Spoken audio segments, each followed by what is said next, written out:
this thing has got a big delay. It's a Wi-Fi connection. I'm used to a cable, and it's sick. So let's just hope that it'll stay lit for an hour and a half or so. But let's ask the Lord's blessing again on us today. Thank you so much, Lord, for your faithfulness, for your hesed, your faithful, long-suffering grace and mercy and love toward us. You brought us here. You brought us through. Help us to be faithful. Thank you for including in our Bible study this book of Judges with the lessons that you have that we're going to need to know in order to know who you are and how you work in this world and how your plan is unfolding. Thank you, Lord. Thank you for all that you do. Thank you for all of your blessings. And most of all, thank you for your constant presence and protection in our lives. We belong to you, and we will be faithful. In Jesus' name we pray. Amen. Okay, let's get going here with the book of Judges. Now, I sent a handout which if you were able to get it, but I'm going to try to share screen for a minute just to show you one thing, and then we'll come back.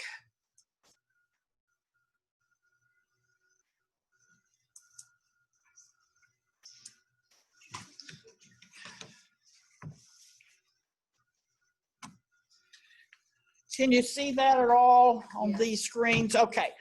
What I wanted to show was on the left-hand side is the allocation, best we can tell from the scripture, the allocation or location of the lots that were given to the various tribes, to all the tribes. And you'll notice the tribe of Levi is not there.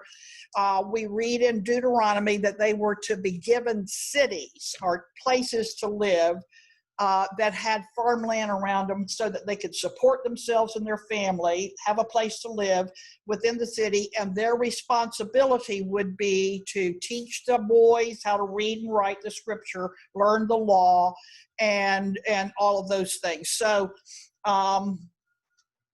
this is from Deuteronomy, which was before, but it really explains the sort of the layout of the tribes. It's not necessary for you to know, except that you see that Judah is a large one and it surrounds Simeon. That was a prophecy of Jacob in chapter 49 of Genesis, that would be the case. Simeon would be absorbed into the tribe of Judah, but they're there together. Right above that, you see the tiny little one, Benjamin, that tiny little sliver there, Benjamin. That's an important one for us today. And Ephraim and Dan. We're going to sort of need to know the location of those places. But there were tribes, remember, that were settling on the east side of the Jordan, half of Manasseh, the tribe of Gad, and the tribe of Reuben. And they, by special request of Moses, were given those. And so you see that the nation actually transcended or was on both sides of the river, as well as the Galilee and the Dead Sea. The right side looks at the end of chapter 12, we read that 31 kings had been defeated by Israel in the conquering of the land, and it had spread all through the areas. It described all the kings, and that pink area that you see on this is the land that had been settled and is now occupied, and Judges would bring us through about 35 years from the beginning of Joshua crossing the Jordan. We are now about 35 to 38 or so years later. We can't be precise because the scripture isn't precise with dates, but you can see then that, let's see, I'm going to stop sharing for a minute. And you can see then that there's quite a bit of this property that is conquered. Before I go on, notice that the pink area doesn't go all the way over to the Mediterranean. And that's an important thing when we get to 1 that talks about Dan, the tribe of Dan. And so, but I'll come back to that in just a minute. Let's go on then and look at the first chapters. I call it the good, the bad, and the ugly. We know that this is scriptural and this is truth because we get the whole unvarnished, ugly truth about what happened in Israel during these times. The book of Judges begins pretty much at the death of Joshua and Eleazar, the high priest, and the elders of Israel who had conquered the land. So essentially it is now moving into the 3rd generation of Israel. It's still pretty young when you think about it, but it's about 35, maybe a little bit more years, and Joshua's dead, and there is a discussion in these first chapters that there is still conquering to be done, finishing up of the mandate that they were given by Moses. God spoke through Moses to them to conquer the entire land, to remove every one of these tribes out of the land and occupy. And the first chapters of Judges tell us they didn't quite get that job done. But so they just define, and there is defined in these first chapters actually the places that were not conquered. And Judah, look in chapter 1 verse 19, the Lord was with Judah and enabled them to take possession of the hill country, but they could not drive out the people who were living in the valley because those people had iron chariots. Israel did not have horses and chariots and those kinds of weapons, and they failed to, it would have been given to them, but they failed to ask the Lord to give it to them. They were afraid. That this is going to show us what the spirit of fear, how it can defeat an entire people. The spirit of fear today can defeat communities and churches and everybody else. So now it says also that in this discussion, Judah emerges as the largest, probably the most wealthy of the tribes, and was sort of becoming a natural leader. This was the plan, because the plan ultimately would be that God would choose Jerusalem to put his name there. Remember, Deuteronomy told us you are to conquer the land and you will worship in the place that I will give you or show you, where I'll put my name, and that would be Jerusalem. So things are moving to make Judah the leadership tribe. This is setting us up. Remember, the story is about redemption from Genesis on. It's a story about redemption, but it's also a story about the kingdom of God on earth, setting up the kingdom of God on earth.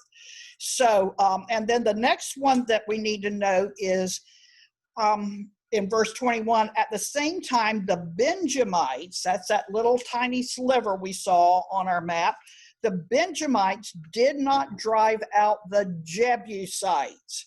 Now, the Jebusites was the group of Canaanite people, the foreign people, who controlled the mountain of Jerusalem and the Mount of Olives and all those hills that surround the city of Jerusalem.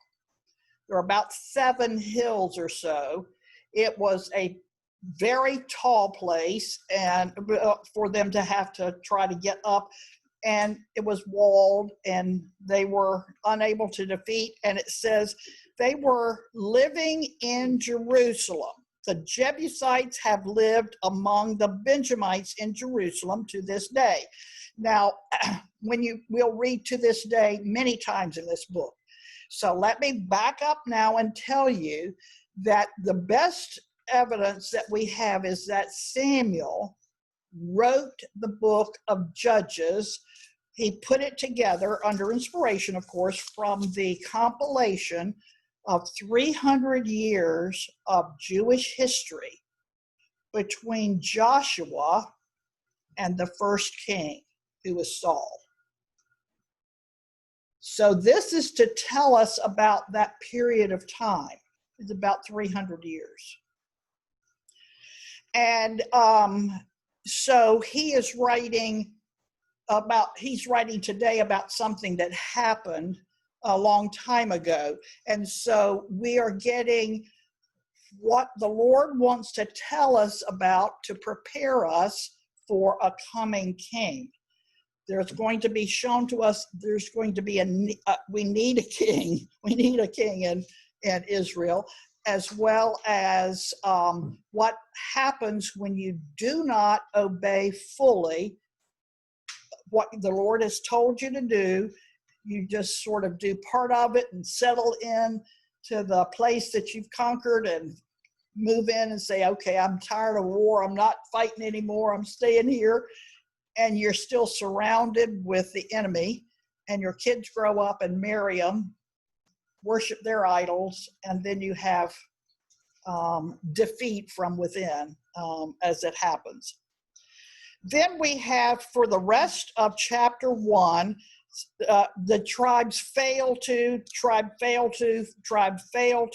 over and over and over again.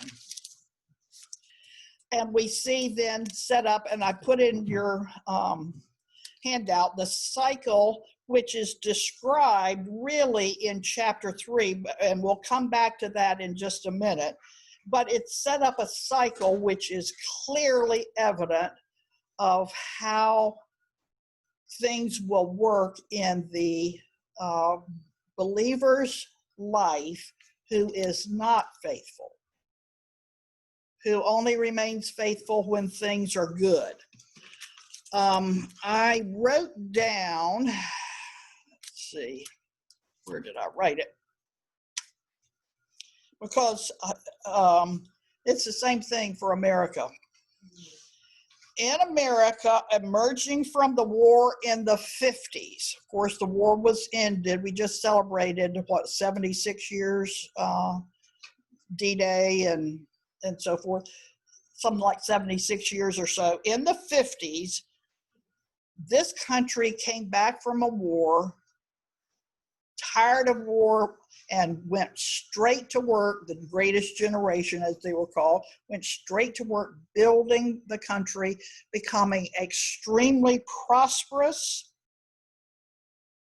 wealthy, powerful. America was gaining power in the world, being seen as a sort of a light and a Mecca sort of thing. People came from all over the world to live here. It drew people from every place. But we turned away from God. especially in the 60s. And that was when things began to say, we're going to do it our way, not anybody else's way. There is no God. That was an awful lot of that kind of thing going on. The church did not fight, did not stand, did not deal with the problems early in the last century, in the 50s. They did not deal with slavery. We, the church, did not deal with evolution being taught in the schools, the Scopes trial, the civil rights business, all of those things were going on. Prayer in schools was lost in 1962. Abortion, 1973. Homosexuality, gay marriage, and now yesterday, transgender rights. But worst of all, the churches stopped teaching the truth of Scripture. They bowed to the culture. That is exactly what is painted in the book of Judges. The culture, not political, the culture around was more attractive than studying and staying faithful to God's word. And they brought this on themselves, and we see this in the cycling. These kinds of stories that I'm going to talk about here in just a minute, which are the last of the book, these stories are important warnings for us, I believe, allowing us, I think, the thing we see sometimes on TV or a movie or a series or something, and we see horrible things happen, and we kind of intellectualize it. It's just a movie. It's just acting. It isn't real. Didn't actually happen. It's a story. These things actually happened. And so we are allowed to experience catastrophe through literature, through the scripture, without having to live it in real life, if we'll take the warning. But if we don't, if we walk away, having it not affect us in our thinking, instead of walking away sober and saying, whoa, that could happen in my family, in my neighborhood, in my church, in my community, in my state, could happen. So I think the real worth of this book is to consider it a gigantic stop sign.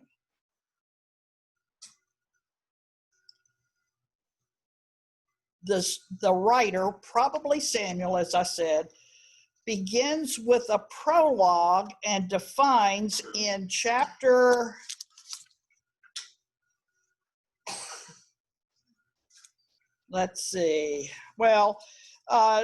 chapter 3 actually begins it.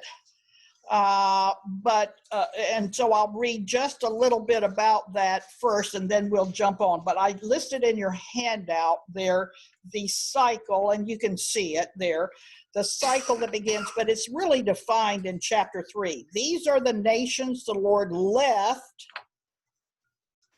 in order to test. This is Samuel writing, explaining what happened in the past as a warning to his present people, because he began what it was called the School of the Prophets in Israel. He was teaching the coming generation the scriptures and explaining to them, and he used the writing in the book of Judges to help. These are the nations the Lord left in order to test all of Israel, who had experienced none of the wars in Canaan. In other words, the third generation and following needed to know the lessons, because the first generation didn't teach the second generation didn't teach the third generation. And he was trying to set up a school of prophet preachers, people who would be the elders of communities and leaders in their synagogues. He had to tell them, we need to know this stuff and teach our children this stuff, or we're all doomed. We have to teach them ahead. And it says this to teach the future generations of the Israelites how to fight in battle. Well, why do you need to know how to fight in battle? Does the church have to battle? Well, this is spiritual warfare for us, and we better learn how to fight. So far, we're not doing a good job in this country. Other countries, the believers are doing a much better job of fighting. And so we begin to see that same repeated thing. And Israel did what was evil in the sight of the Lord, in the sight of the Lord, in the sight of the Lord. What was evil? And they did what they thought was right in their own eyes. They made up their own rules. They decided they would follow their own way. So that was the beginning, and that was how the writer, probably Samuel, as I said, laid it out. But what I need to let you know is this book is not set up chronologically. It's chiastically, which is a Hebrew style of writing and compiling literature. So we need to go to the 17th chapter to find out what happened early on before the judges, which we'll quickly go through the 12 judges that are presented in this book. And they are presented for a reason. They were the 6 or so that were sort of spent more time talking about and discussed, we'll look at. But we need to go to the 17th chapter, because by timing, and there are a couple of things here that help us with the timing, and those are people.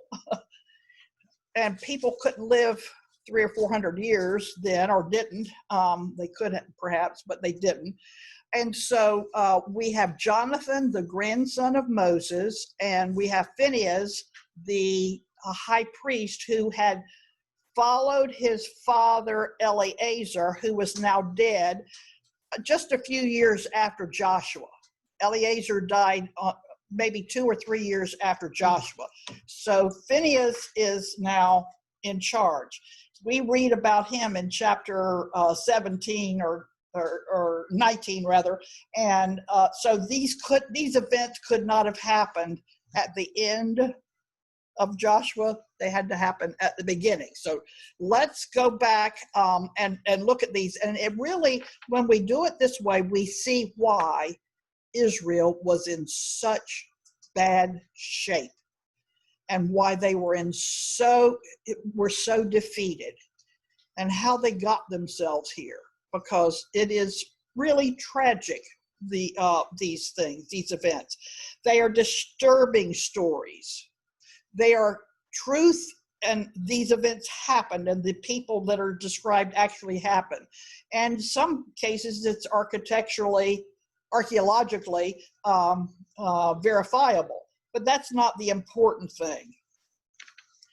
Let me, you have on your handout the little insert of a map that goes with these, because it just sort of tells you that these events happened right in the area of Benjamin. Remember, right in the center of your map, that little bitty place that was the allotment for Benjamin there.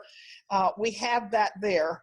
And so let's begin just talking about these two. 17 and 18 go together, and then 19 through 21 go together. They are probably fairly close, And there's a book that goes in between them, actually. So it's not written for our benefit, because Westerners think linearly.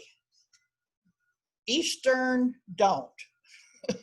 So different way of thinking, and the Hebrew is a different way of thinking. So we are about 1375 BC, probably,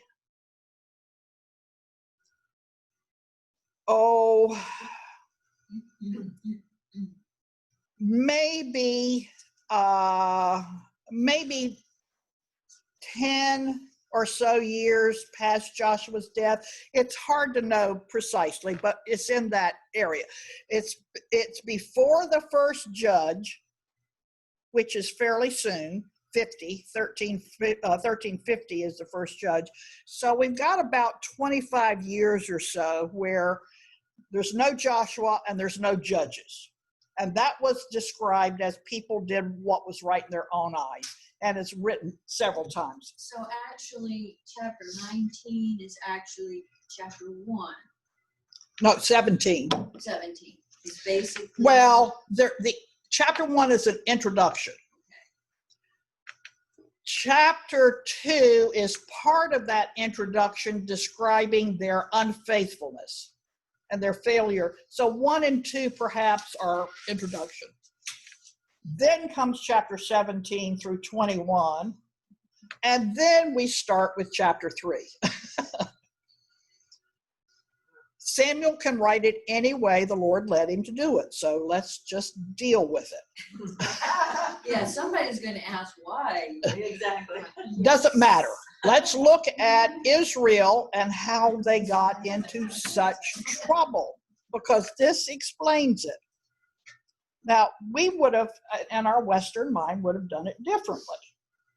This is God's word, and I ain't got nothing to say about it. I'm not going to change it. So let's look at it. There is so much detail here that Samuel must have had something in writing to go by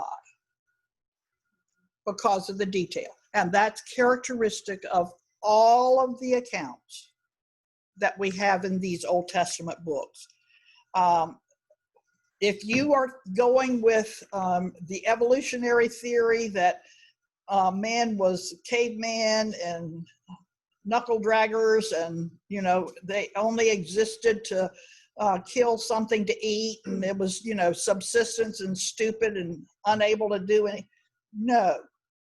God created Adam all the way fully equipped, very bright and capable and skilled. Communication, writing, all of that stuff. He was created that way, and we came from that. God doesn't do stuff like cavemen. It just doesn't happen. So, matter of belief. He does a good job when he creates, and it's perfect.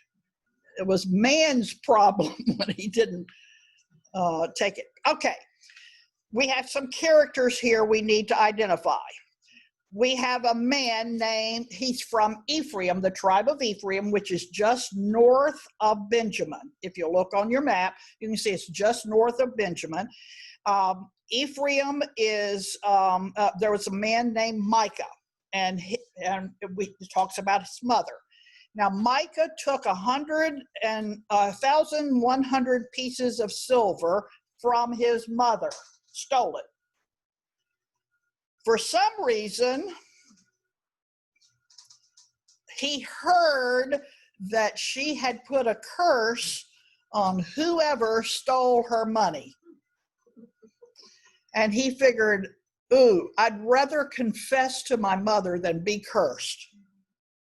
Now, what does that tell you already about the state of affairs? Here is an Israeli man who happens to be an Ephraimite by the name of Micah, and his mother living in this household, and he steals her money. She is obviously very wealthy, and she puts a curse on him. What do we know about putting curses and and believing in curses and other gods and so forth, we're already in idolatry and the abominable things that were listed that Israel was to stay away from. So we already know we're in trouble, and we're only 25 years from, less than that, from Joshua's death. So he confessed, and she was so proud of her son for confessing. She said, "Oh, I personally consecrate the silver to the Lord for my son's benefit to make" what? "A carved image and a silver idol, and I will give it back to you. I'm so glad that you did this. Not only do you not get cursed, but I'm going to have fashioned for you someplace in Ephraim. There was a silversmith who fashioned for her a silver idol, and she but he took it and he returned the silver to his mother, and she took 5 pounds and had that idol made at a silversmith, probably another Israeli.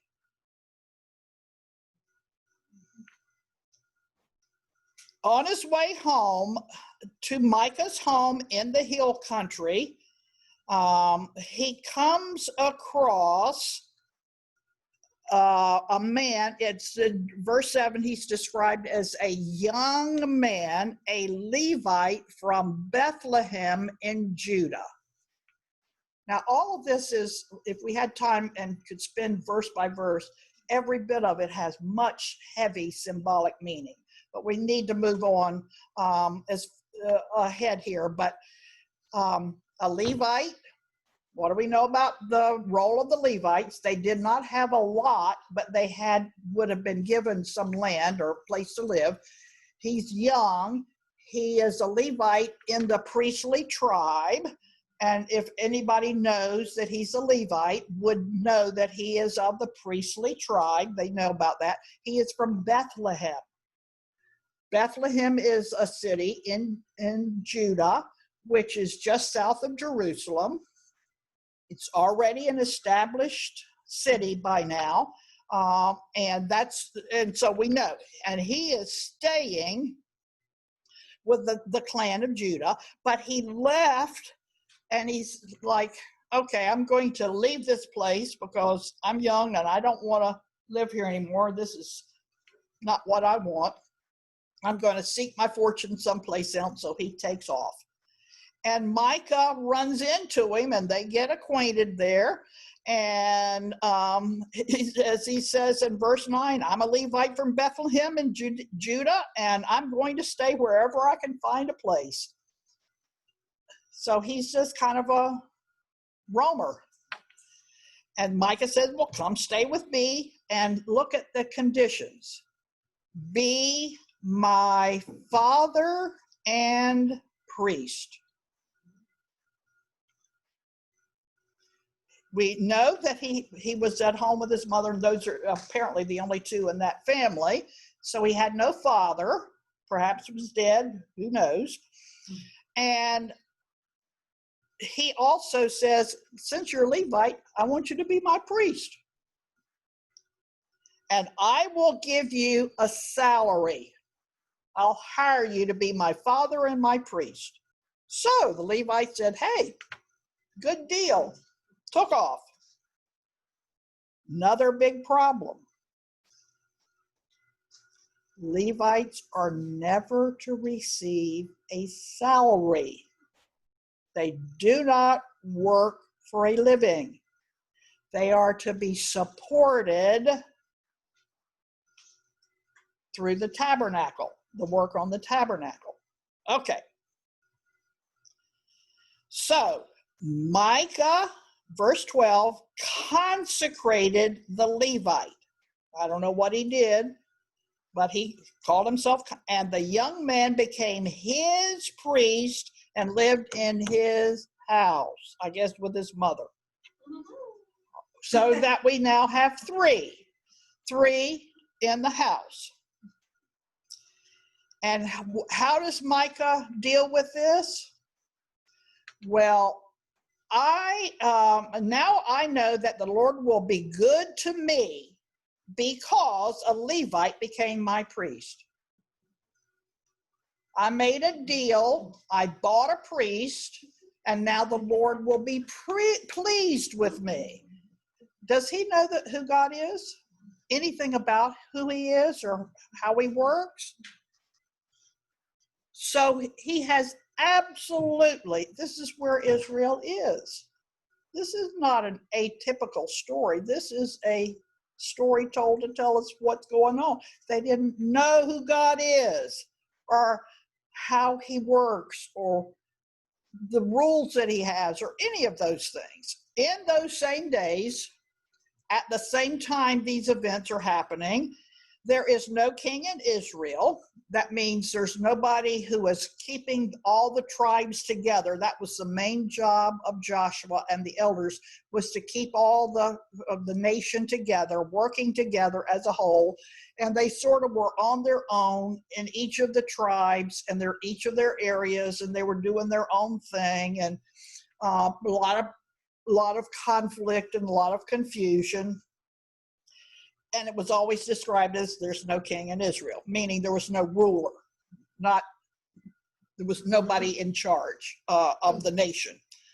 And so at this time in verse 18, the Danite tribe, now we're looking at a different tribe. You see that was their allotment was that place over on the Mediterranean, which is to the west of Ephraim and Benjamin and to the north of Judah. And it is in what would be Philistine country. Now, the Philistines had immigrated there centuries before, were well-established seamen.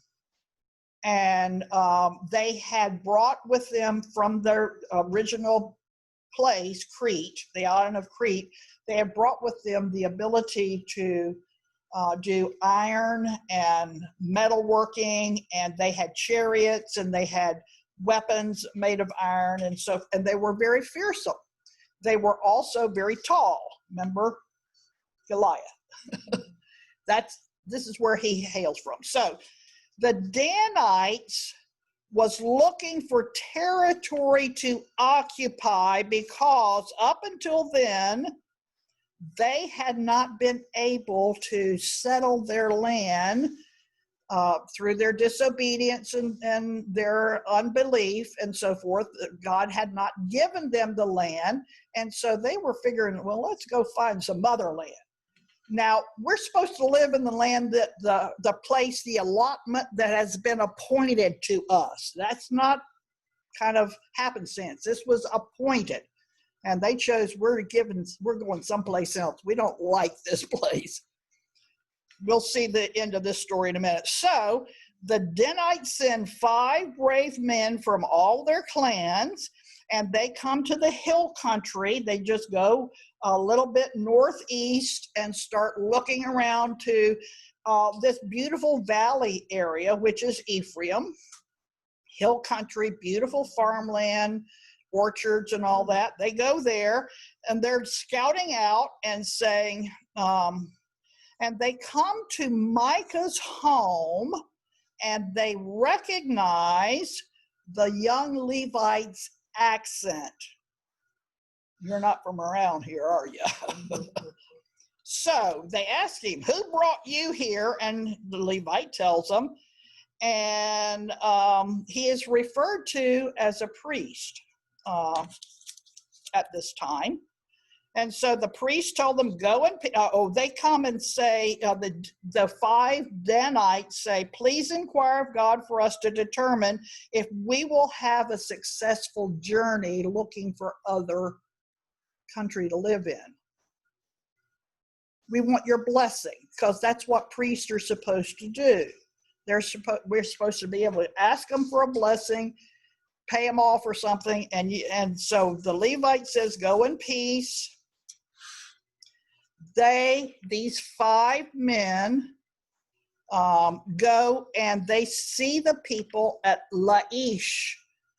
Now, it's not on your tribal map, but it is on your pink map, and it's the very top of that pink area, which is called Dan, little dot there. That used to be Laish,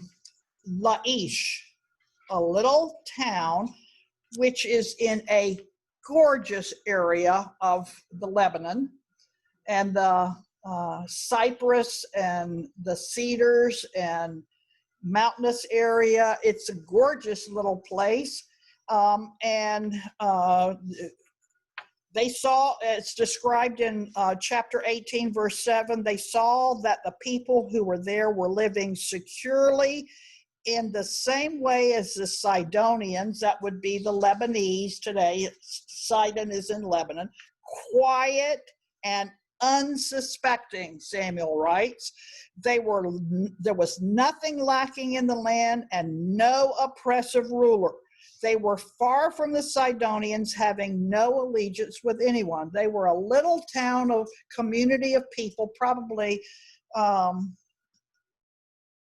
several thousand, not a huge one, but probably large enough, who were enjoying each other and having a peaceful, wonderful little town. And these 5 guys said, they went back to their relatives and said, we found the place. Come with us.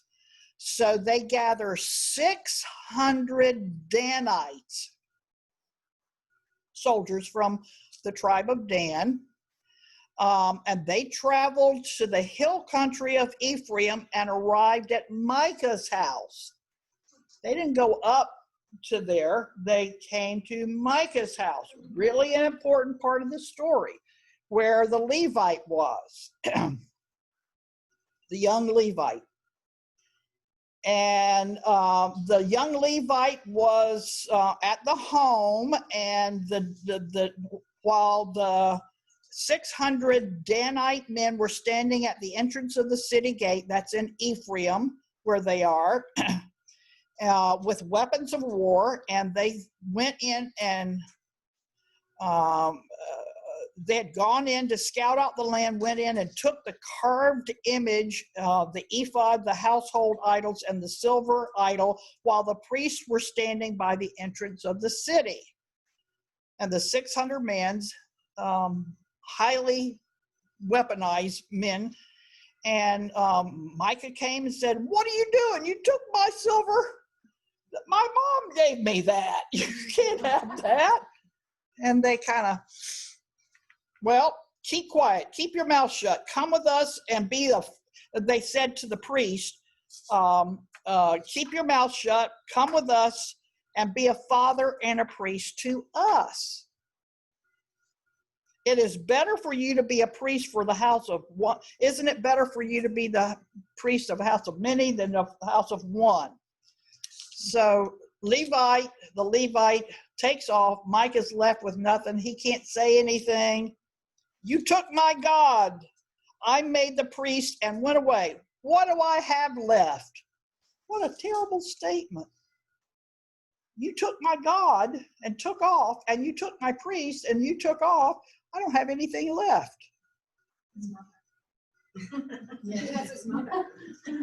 Well, maybe. Could be. He still has his mother. And then he says, and how can you ask me what's the matter with me? Look what you've done to me. Power, force, works. Look at Atlanta. Look at Seattle. Look at Minneapolis. Power, force, works. Okay. After they had taken the idol, all Micah's idols and his priest, they took off and went to Laish, that little town that was described as quiet and unsuspecting. They killed them with their swords and burned the city. There was no one to rescue them because it was far from Sidon. That would have been the nearest armed or fortified city. And they had no alliance with anyone. It was in a valley that belonged to Beth Rehob. They rebuilt the city and lived in it. Now, this is Samuel talking about something that had happened many years, couple of hundred years ago. So he's describing sort of a summary of the end of the story here in the end of chapter 18. They rebuilt the city and lived in it. They named the city Dan after their ancestor, their tribal leader, Dan. And now we have a place in the north which has most by now of the tribe of Dan. Instead of down in their allotted area, they have by force and conquering taken over the city formerly known as Laish. But the most important part of this story, which endures even many years after, the Danites set up a carved image for themselves. And here we have a dating point, a point that tells us, and Jonathan, son of Gershom, the son of Moses. And we read about Moses having two sons with Zipporah. One of them was named Gershom, probably the youngest one was Gershom. He's the one that was circumcised on the way from Midian to Egypt, all that in Genesis back there, all in Exodus. So most commentaries say that Jonathan is the Levite.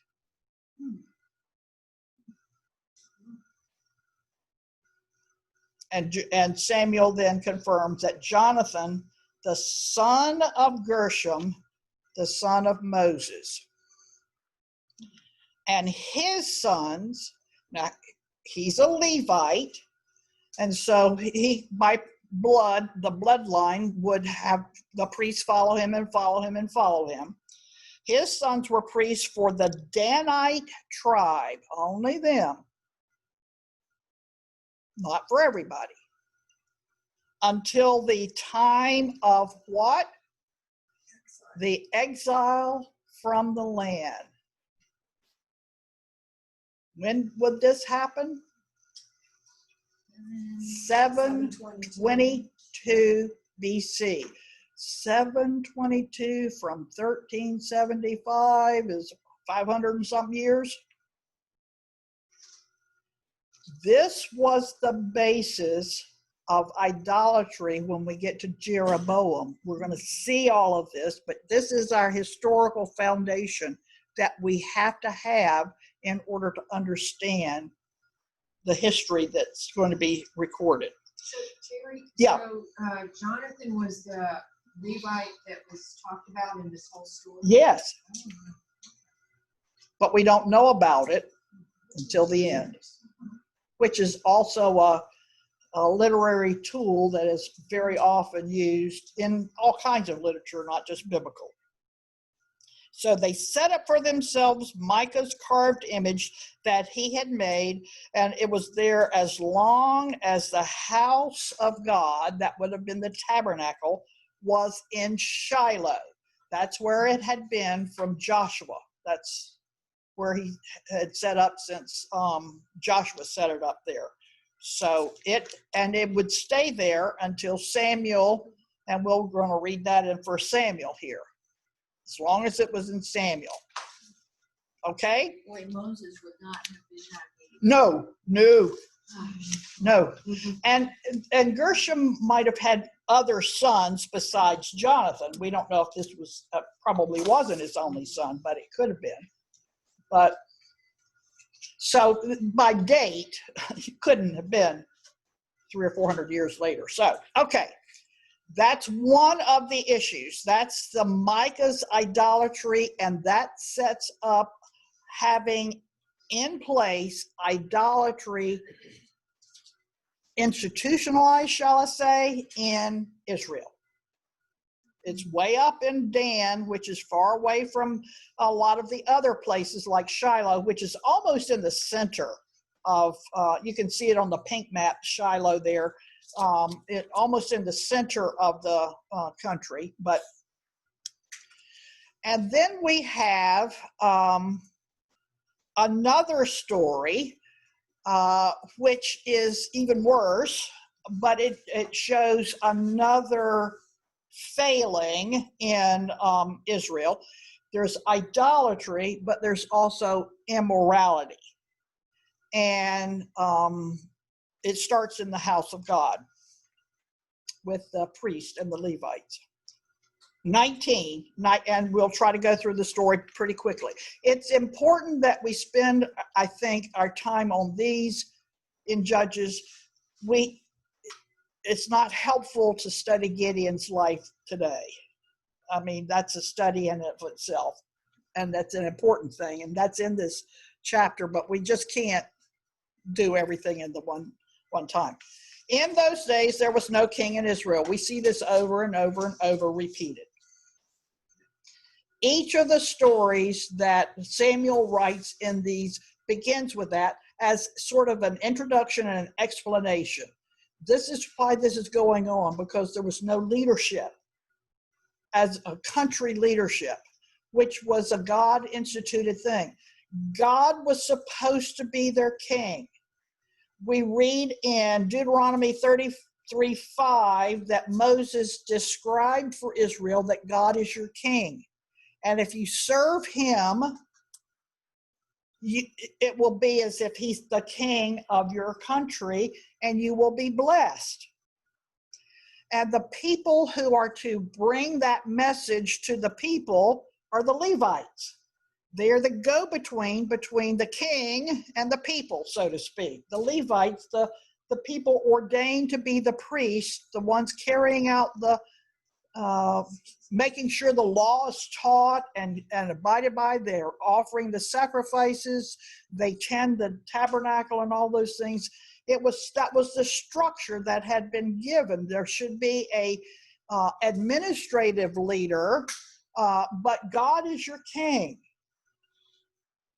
You serve him, and if you need instruction or help or need to offer a sacrifice, the priests are there, have been provided for you in each community.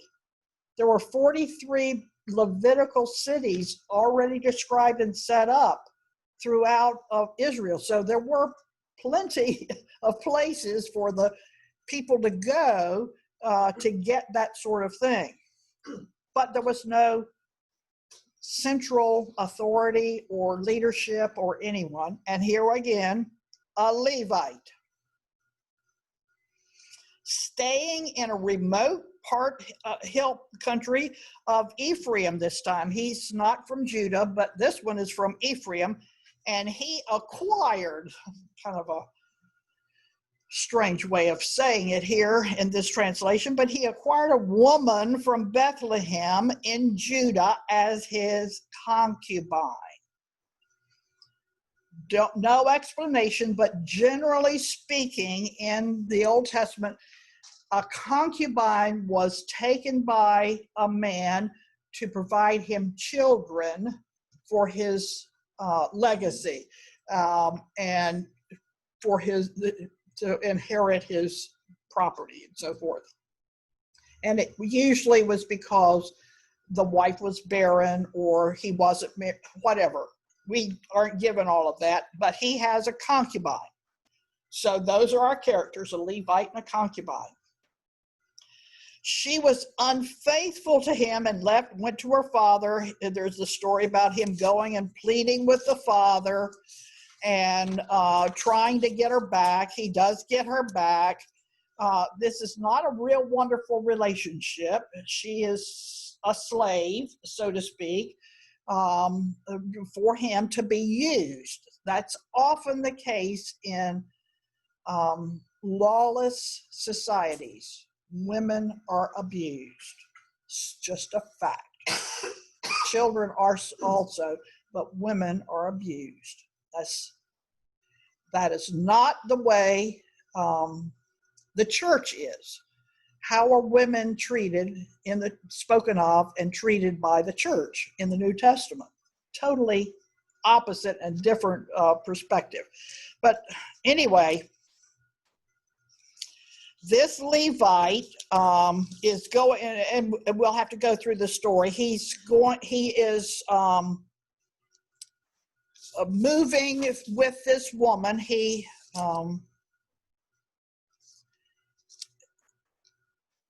The father-in-law of the girl, the Levite's father-in-law, detained him for 3 days, and they ate and drank and spent the nights there. And in verse 5 of chapter 19, on the fourth day, they got up early in the morning and prepared to go, but the girl's father, they tried to delay. It took time. They finally departed, and he departed and arrived opposite Jebus, and that is Jerusalem. So you need to kind of look on your map to see that Jerusalem is almost right under the yellow portion of Benjamin. It's sort of on the line between Benjamin and Judah. It's a city area, but it's not yet called that. And Jebus is on the pink area, and you see it's in the white area there. It's not because it hasn't been conquered. So it is a Gentile city at this point because it's under the Jebusites. The man has his 2 saddle donkeys and his concubine with him. And they near Jebus or Jerusalem, and the day was almost gone, so he stops. They're going to have to spend the night somewhere. But the master said, or the old man that was there, don't stop in a foreign city where there are no Israelites. You Jews better not be stopping in this Gentile city. It's not safe for you. You better go on to a to a Jewish place. So they go to Gibeah. Now this is an important one. Locate on your pink one where it says Ai, right there almost in the middle, Ai. It is just southeast, maybe 5 miles, Gibeah. And this is the place where the sun stood still. This was where the kings were. This is all that stuff we studied about in Joshua. We saw that in Joshua. That's Gibeah. Gibeah is now a Jewish or Israel city settled in the tribe of Benjamin. It's in the tribal allotment of Benjamin there. So let's try to reach one of those places near Gibeah, or maybe Ramah. They did end up in Gibeah, in Benjamin, the tribe of Benjamin, the allotment of Benjamin, and they stopped in there to spend the night. The Levite went in and sat down in the city square, which is what all travelers did, and they would look for someone who would say, yeah, you can come and stay with me. There were no Motel 6s or Holiday Inns. There was no places, that were prepared to take. It was just a whole different thing. And if you went and sat in the city square, someone may befriend you and allow you to stay with them for the night. So that's what he did. In the evening, an old man, that's all we got. So old man comes up, and he'd been working in his field in the hill country from Ephraim, which would be the neighboring place. And he was residing in Gibeah, where the people were Benjamites, Hebrew, Israeli. And he looked up and saw the traveler, and where are you going? I'm traveling, and he explains, and he says, well, I'll take you home with me. I'll give you some food, and there won't be anything that you lack. Welcome, the old man said. I'll take care of everything. Only don't spend the night in the square. Now, we're in a Hebrew city in Gibeah. Should be friendly territory.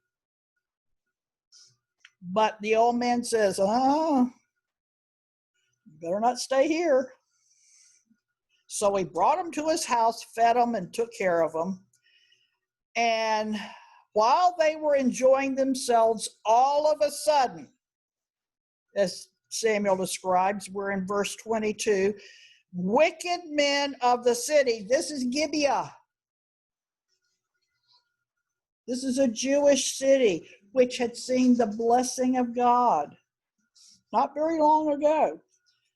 Wicked men of the city surrounded the house and beat on the door. Does this sound familiar, like Lot and Sodom? They said to the old man who was the owner of the house, bring out the man who came with you so we can have sex with him. Immorality, the abomination of homosexuality, has been an abomination since the beginning. Idolatry, immorality, and injustice are the things that God hates and wishes to destroy from his people. It is unjust to everybody involved. The owner of the house said to them, don't do this. Let me bring out my virgin daughter and the man's concubine. The problem with lawlessness and immorality is women always suffer. That is a principle to understand.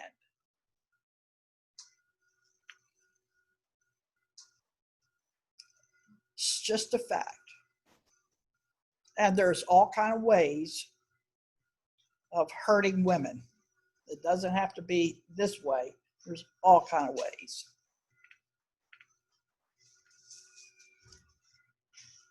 So, bottom line is, they don't get in. They don't get in the house. They do throw out the women, and the gang of people who are at the door rape this poor concubine woman until she is nearly dead.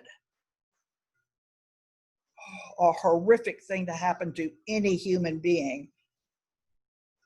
Makes no difference what your status in life is, whether you're a concubine or anybody else. It is just a horrible thing to have happened. This is to alarm us. This truth that is written here is to alarm us how evil sin is, how destructive sin is. Apparently, she was not totally killed or died from it, because it says in 26, early that morning, the woman made her way back as it was getting light, and she collapsed at the doorway of the man's house where her master was. Her master, nice guy, wakes up, opens the door, sees her lying there, says, get up, we got to go. And there's no response. Nice guy. This is a Levite. Does he know better? Yeah, he knows better. So he put her on a donkey and set out for home. A dead person on his donkey, and he's going home. He finishes his trip back home. He has, made a trip from her father to back through, and this is all the things that are happening on this long trip he's been. He gets to his house. He takes a knife and cuts this body into 12 pieces and delivers it, or has it delivered to each elder of each tribe. Remember, you have Manasseh and Ephraim, so you have 12 tribes to work with, separate from the Levites. So, all the Israelites, chapter 20, from Dan, remember that? All the way up, it's already identified as a place in Israel, Dan, to Beersheba. That is the north and south boundary of the land. From Dan to Beersheba, and from the land of Gilead, which is the east side of the Jordan. That the land of Gilead was a large city on the east side of the Jordan, which was the tribes that were on the east. And you can see Ramoth Gilead there in the pink area on the map. So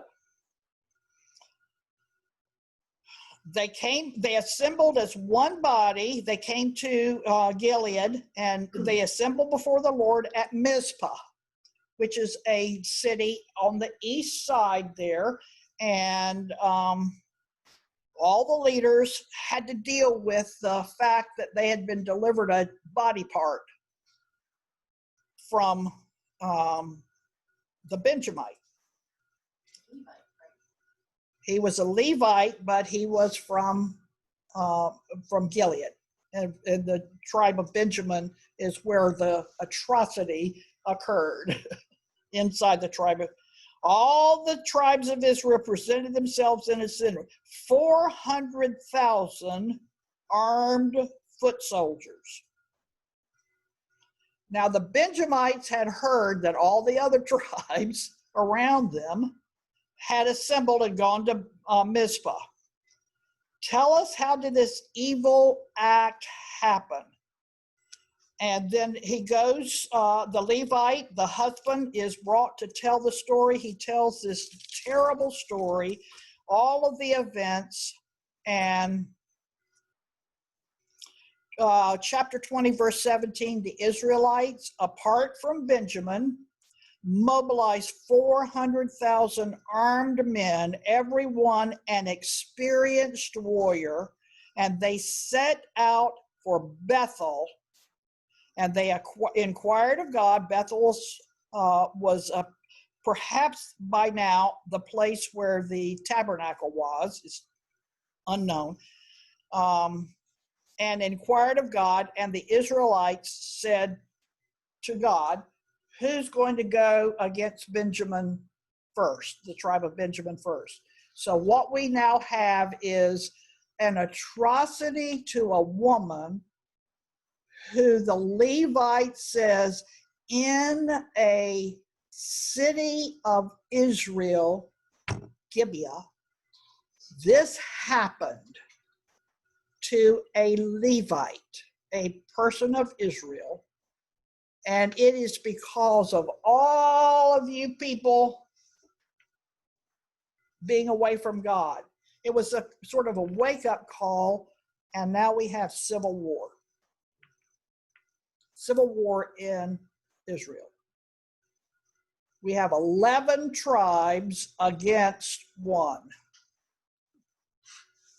All of Israel against Benjamin. Civil war. When people fight between themselves, the North and the South in this country. These are Americans against Americans, Israeli against Israeli kind of thing. Civil war, the worst of war, because it's between brothers, between blood, between families. But you have to take sides, so they took sides. These events happened, and for a dating time, and we'll go through this, it's a grisly battle. And there's a lot of detail here, but look at chapter 20, verse 26. The whole Israelite army went to Bethel, and that's sort of between Shiloh and Shechem there on your, probably closer to Shiloh on your pink map there. The city of Bethel, where they wept and sat before the Lord. They fasted that day until evening and offered burnt offerings and fellowship offerings to the Lord. Then the Israelites inquired of the Lord, and in those days the Ark of the Covenant of God was there in Bethel. And Phinehas, the son of Eleazar, the son of Aaron, was serving. That would be the high priest, where the Ark of the Covenant was, in Bethel. Phinehas would have had to have been like 400 years old if this was. That's when it hit me. This is not right. Something's not right here. Phineas? Wait a minute. And we know it's not just another guy named Phineas. It is the son of Eleazar, the son of Aaron. So he would be in the priestly seed line, and the authentic one to be the high priest. And he was himself a warrior. And so the Israelites, should we again fight our brother, the Benjamites, or should we stop? They had already had one battle in which they lost, and lost a lot of men. They were in battle, but should we continue? And they were told to go ahead.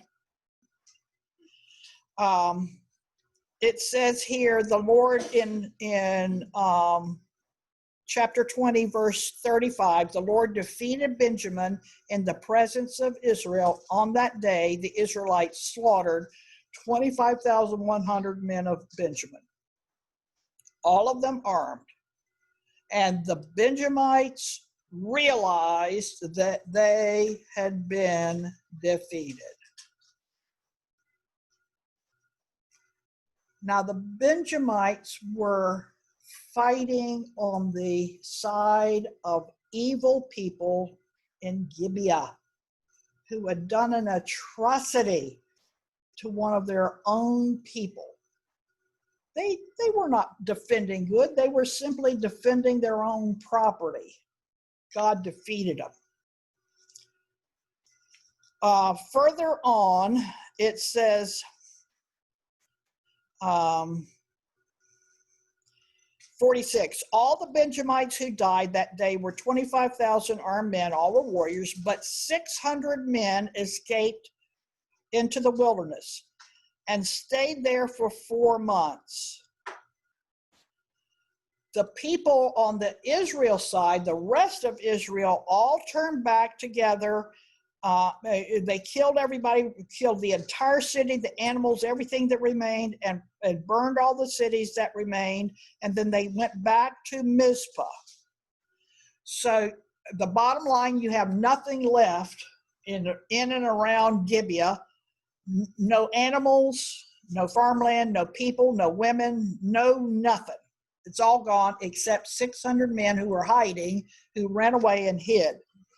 And now Israel is gathering at Mizpah and saying, what have we done? We've destroyed one of our own tribes. That tribe can't ever go forward as a tribe of Israel. We have to stay 12 tribes.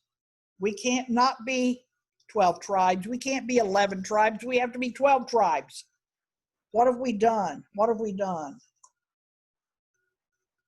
And so they come up with their own idea. Remember, they're doing things that seem right in their own eyes. They come up with this crazy plan. Well, these 600 men, in order to keep the tribe of Benjamin going, got to have children. And you can't have children if you're just a man. So you got to have some women. And they need to be Israel's women, not Canaan's women. Not Gentiles. They got to be Jews. It's funny how they actually asked the Lord for the battle, but they overdid it. They overdid it. Went too far. They did more than what God told them. Yeah, they destroyed everything. The women, the animals, everything. They went overboard because they were doing what they seemed right in their own eyes. Seemed like a good idea until, wait a second. We can't have 11. We have to have 12 tribes.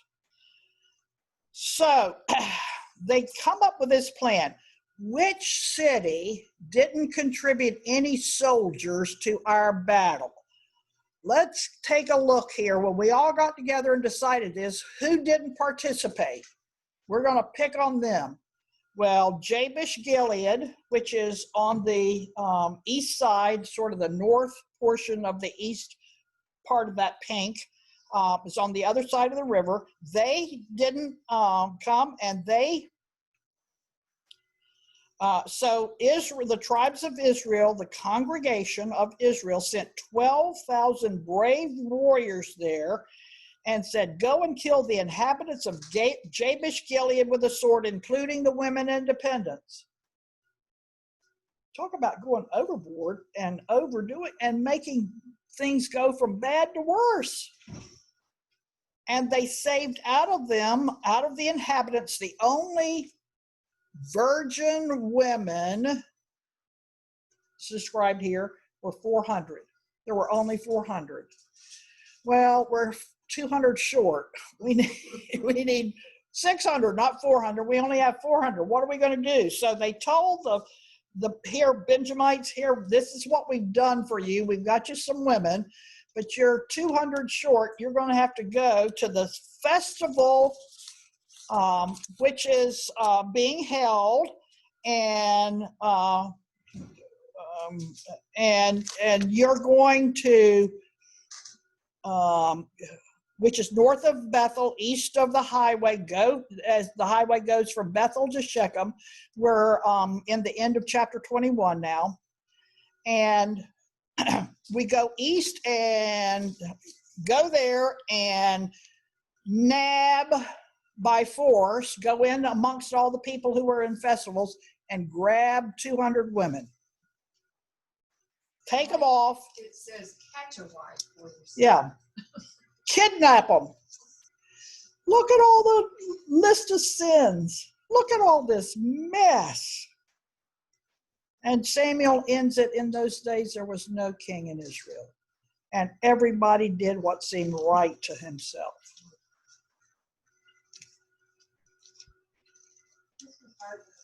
It was difficult to read. Difficult to read. Difficult. Oh, it should be. It is disturbing. It is disturbing. Things were going on in Israel that needed to be exposed. And Samuel is saying, look at who you are. Look at who you are. Look at what you've become. Look at what you have allowed to happen. The strong always oppress the weak. The whole idea of might makes right. People have no morals, no morality, no right and wrong. There was nothing, even though they asked the Lord, they didn't interpret it correctly. The Lord didn't tell them to kill everything, man, woman, child, animal of Israel. Didn't tell them that. Leads to despair. Leads to despair. But God. Now let's look at Ruth. The contrast. We're going to get to, hopefully, the judges here in just a minute, but I don't want to get past Ruth. You all know the story. It is a beautiful, wonderful love story, and it's there for that reason. But it introduces to this despairing, sinful, corrupt people the idea that they need a kinsman redeemer. And we are introduced to that in the lives, and that's what God always does in his word. He introduces to us what his plan is and how he works in the lives of people, and presents them as real people and real events, and these events happen. And so we begin with the first chapter of Ruth, number 1. During the time of Judges, there was famine in the land. Every time you read famine in the land in Israel, that is God's judgment for their sin. And this is a time of that. And we have a man, his wife, and 2 children, 2 sons, who Elimelech is the man, the head of the household. They are from the city of Bethlehem, and he says, we're going to Moab to live for a little while until this famine is past, and then we'll come back. He had his land, he had his place, but there was famine in the land. So he chose, and that's always a mistake. We need to get through God's judgment, take our beating, if you will, repent, and then be redeemed.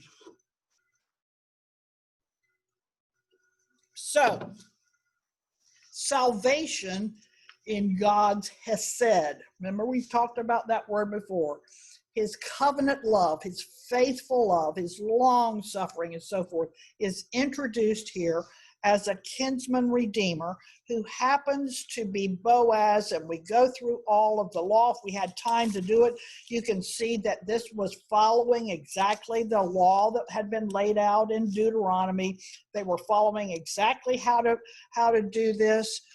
But here was a woman who was left, Naomi was left in Moab as a widow, no land, no source of support, 2 dead sons, and a one in-law, daughter-in-law, who went back to her family, and one daughter-in-law who refused to go and stayed with her. And Naomi says, well, I'm going to go home to die because I'm not going to die by myself here in this foreign land. I have nothing to go back to, nothing to help me, but I'm not dying here, so let's go back. And we see the story of how God worked in those circumstances, but come to this is also written by Samuel. And this is part of the teaching for these people in Israel to understand what God is doing in their land. It is critical, and often we just forget about the genealogies. But what is the last thing in the book of Ruth? Look at there are only 4 chapters. Look at the 4th chapter. We have the picture of the kinsman redeemer taking the Gentile woman who has pledged to be a believer in God, the God of Israel, and to serve him, has pledged to be, and she is taken as wife, and through the kinsman redeemer, and that was the picture of salvation. And she has a child. And Samuel ends this remarkable contrasting story to the stories we've just read, the beauty and the kindness of the remnant of faithful people in Israel. In spite of all the terrible stuff going on, there's a tiny little remnant of faithful people who remain faithful to God. And he connects, and it's really important to see this, he connects the patriarchs, the end of the tribe of the patriarchs, to the kings. That's that interim period between Joshua and taking the land and the kings. So look, Perez, now that is the son by Tamar of Judah. We read about that in Genesis. Remember, all that whole story was also bad. But Tamar has a son named Perez. Remember, there were 2 sons, and the Lord picked Perez. Not the first son, but Perez. And then he fathered Hezron. And we come down to Boaz, who fathered Obed. That's a kinsman redeemer who has a son, Obed, who fathers Jesse, who fathers David. So we have the Judah connection between the patriarchs and the king. That's a fulfillment of prophecy. The tribe of Judah, the scepter will not depart Shiloh until Shiloh comes. Will not depart Judah until Shiloh comes. So the patriarchs to the king. But there are 3 women in this list. Tamar, the mother, who was a Gentile prostitute woman, and Ruth and Rahab. Rahab was the wife of Salmon and the mother of Boaz. Jewish literature says that Salmon, that is listed there in verse 21, was one of the 2 spies that Joshua sent. So we know that this was not very far into the first portion of the time of the judges. Probably before Ehud, between Othniel and Ehud, somewhere in there. But we also see this exact list in Matthew 1, 3 through 6. Remember the genealogy of the Lord Jesus? These are the names exactly. How did that happen? How did that record survive all that time? Because God said, I'm going to preserve some faithful ones among you who will keep my word. And they were responsible for keeping the Old Testament. All those millennia, not just centuries, but millennia. Was Rahab married to? Rahab. It's to Salmon.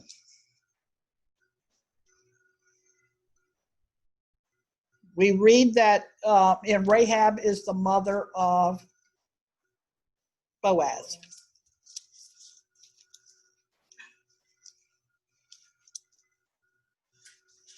And only the fathers. This is the seed line of the Lord Jesus. Human seed line. The seed line is preserved. So in Genesis, we had up to the tribes. And then from the tribes, we have picked Perez. And then we continue on to David. I think it's remarkable story. Okay, in the 2 minutes we have left.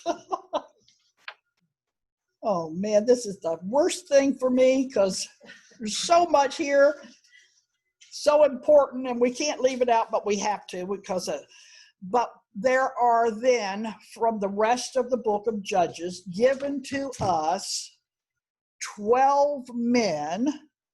Now, let's begin with chapter 3, verse 9. Go back to chapter 3 and start with verse 9 because this is the introduction of the first judge.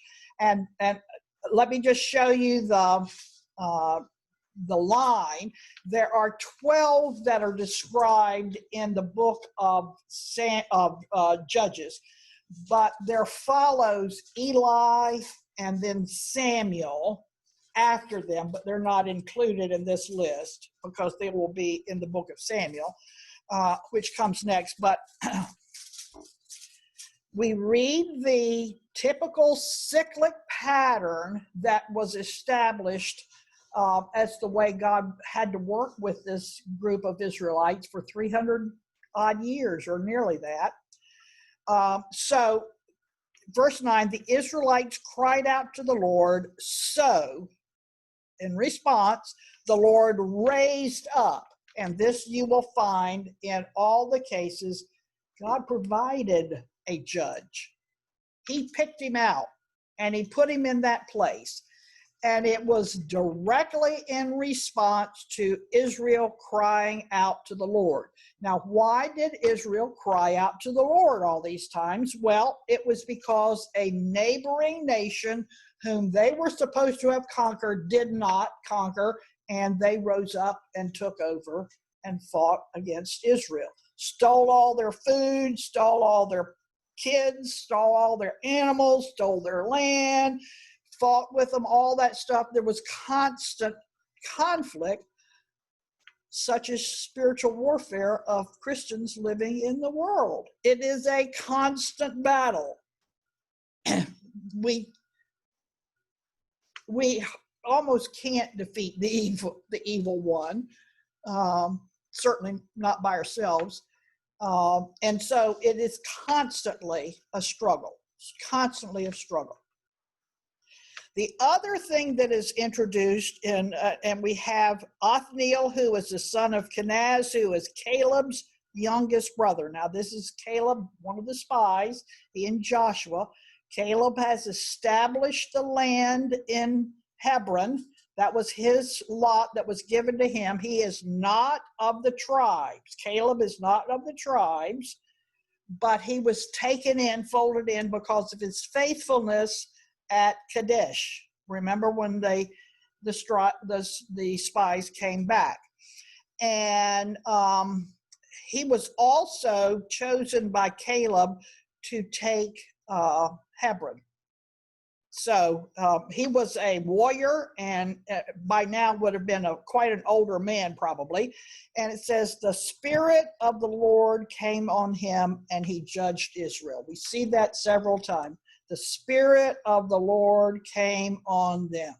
So the Holy Spirit was certainly active in the Old Testament. A lot of people say, oh no Holy Spirit until the day of Pentecost. Wrong. Been there since Genesis 2, verse 2. 1 verse 2. Always been there, the Spirit of God. So then we have a period of where the judge rules, the judge dies, people sin again, go back into oppression, and cry out to the Lord and rinse and repeat. Same cycle.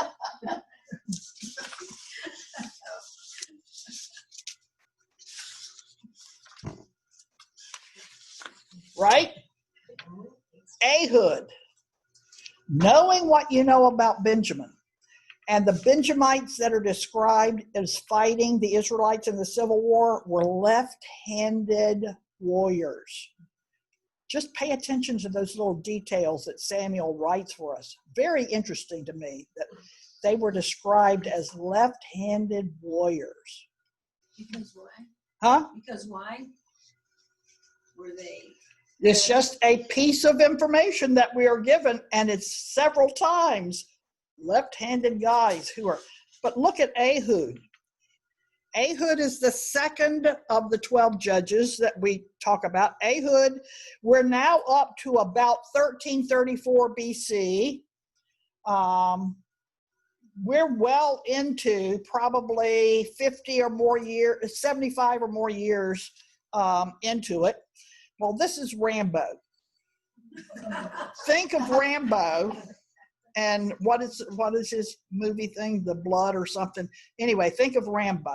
A single person who is extremely courageous and skilled warrior. He is described, God raised up Ehud, the son of Gera, a left-handed Benjamite. I mean, none of this stuff is a mistake. He is an angry man because there is evil in Israel. And he says, we have to do something about this. And that's why God chose him. He becomes available. He's weak, but God is his right hand, which I think is so neat. I came up with that all by myself. Ehud has faith in God. And he didn't know how things would work out, but he decided to obey God and leave the consequences to him. I always think of Charles Stanley saying that. That's a principle of life. Obey God no matter what and leave the consequences to him. If you're obedient, he'll take care of those consequences.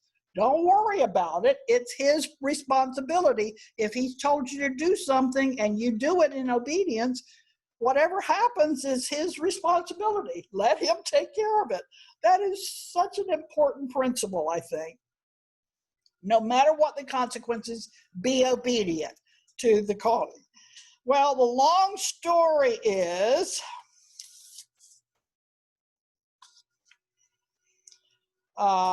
we have this Rambo guy. He goes to the oppressor under Ehud is Moab. who's across the river, and it's a very large kingdom. King Eglon is his name of Moab.